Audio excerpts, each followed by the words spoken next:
Thumbelina's Journey and Happy Ending Part 2. But the next morning, she woke up at a place where the sun struck the water and it looked like shining gold. She was heading towards the end of the stream. Just then, a big bug flew by. What a beautiful girl she is! I must save her. Immediately, he fastened his claws around her and took her away to a far, far place. Where are you taking me, Mr. Bug? I'm taking you to my house. After a while, when they reached the bug's house, all the other bugs who lived in the tree came to see who had come. Friends, look at this pretty girl. I am going to marry her. She has only 2 legs. What a miserable sight this is. Look at that. She has 2 hands. How shameful. She looks like a human being. How ugly she is. Mr. Bug came to agree with them and finally in anger left her somewhere deep in the woods. The winters approached. Snow began to fall and the poor girl shivered with cold. It was terribly cold for her. She walked and walked, finding food and shelter. No sooner did she come across a little cottage. She went to the huge door of the cottage and knocked. Out came a field mouse who lived in the cottage. Who are you, poor little thing? I'm lost in woods. I'm feeling very cold and have nothing to eat. Could you help me? I live alone here. You can come into my house and share my dinner. You will feel warm here, but before that, may I know your name?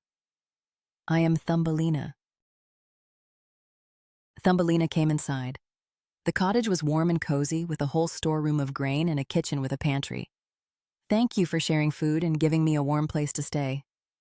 You can stay with me all winter. Mrs. Mouse, you're really kind. The mouse was so fascinated by Thumbelina's beauty that she wanted her to stay with her forever. It's a weekend, so we shall have a visitor today. Once every week, my neighbor comes to see me. Soon the bell rang and there appeared a mole. He paid them a visit in his black velvet coat. The mole heard her voice and fell in love with her sweet voice. He decided to marry her. So he went to the mouse and said, I shall give you all my food and my house only if you get me married to this pretty girl. Mrs. Mouse couldn't say no to the rich mole. All right, I shall start the preparations then. Thumbelina didn't want to marry the mole, so the next morning she decided to run away. While wandering in the woods, she came upon an injured sparrow lying in the forest. The poor bird must certainly have died of the cold. As she went closer, she saw the sparrow was alive. He was just injured.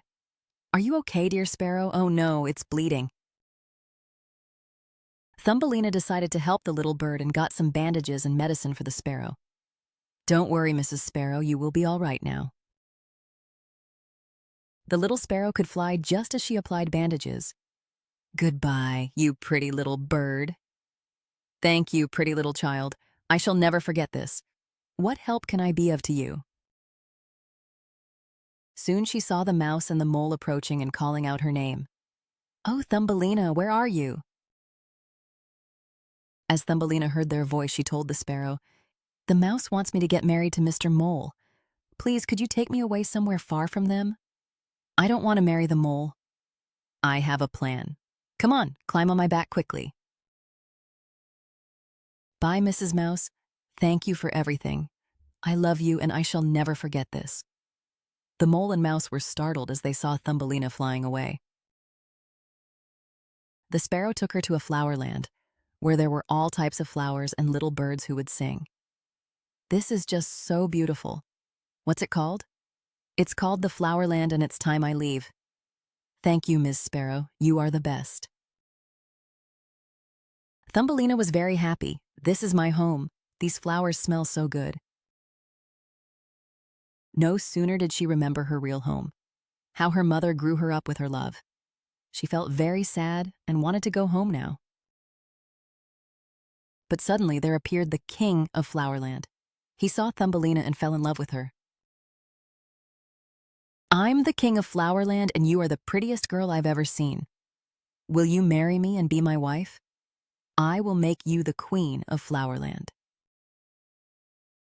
Thumbelina thought for a minute.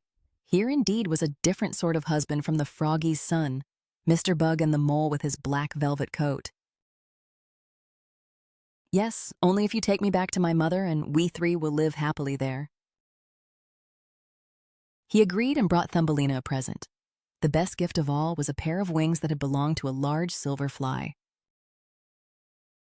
When these were made fast to her back, she too could fly from flower to flower. After the marriage, the king and Thumbelina flew away and found the mother's home. The mother was really happy to see her back. "Oh, Thumbelina, you don't know how happy I am to get you back. I will never let you go away from me now.